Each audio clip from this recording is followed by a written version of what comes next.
श्री गणेशाय नमः. श्री स्वामी समर्थ. जय जय स्वामी समर्थ. गणगण गणात बोलते. ओम श्री परमात्मने नमः. आज आपण इथं सेवेसाठी कबीरांचे काही दोहे घेतलेले आहेत.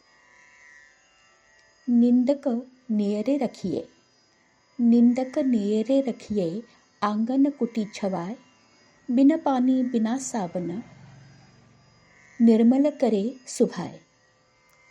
अर्थ: आपली निंदा करणाऱ्यांना जवळ ठेवा, त्यांच्यासाठी अंगणातच झोपडी बांधा. ते पाणी साबण न वापरता आपल्या स्वभावाला शुद्ध करेल, म्हणजेच निंदा करणारे आपल्याला सुधारतात. साधू ऐसा चाहिए, साधू ऐसा चाहिए, जैसा सूप सुभाय, सार सार को गही रहे, थोथा देई उठाय. साधू सुज्ञ माणूस असा असावा की जसा सूप असतो, जे चांगले ते ठेवतो, निरुपयोगी तो उडवून देतो. म्हणजे जीवनात योग्य अयोग्याची निवड करता आली पाहिजे.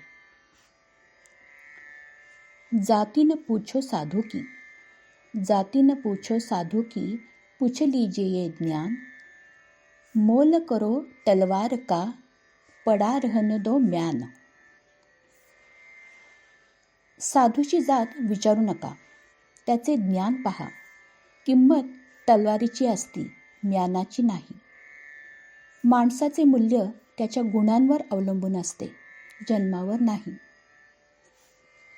धीरे धीरे रे मना, धीरे धीरे रे मना, धीरे सब कुछ होय, माली सींचे 100 घड़ा, कृतु आये फल होय.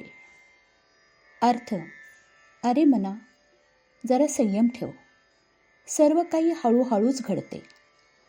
माळी झाडाला जरी रोज पाणी घालत असला तरी फळ मात्र योग्य ऋतूतच येते. इथे संयम आणि धीराचे महत्त्व सांगितलेले आहे.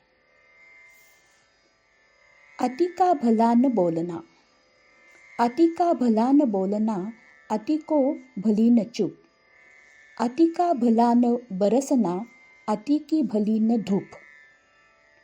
अतिशय बोलणंही चांगलं नाही, अतिशय मौन राहणंही चांगलं नाही, अतिवृष्टी किंवा अति ऊनही चांगलं नाही. समतोल याचं जीवनात फार मोठं महत्त्व आहे. सुख में समिरन न सब करे, सुख में करे न कोय, जो सुख में समिरन करे, तो दुःख काहे को होय. दुःखात सगळे देवाला आठवतात, पण सुखात विसरतात. तो देवाला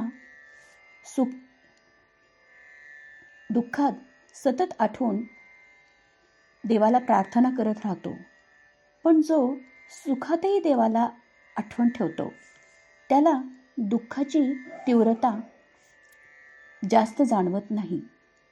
सतत भक्ती करणं हेच खरा उपाय आहे. सुख असू दे किंवा दुःख असू दे, सतत देवाला आठवत राहणं हीच खरी जीवनाची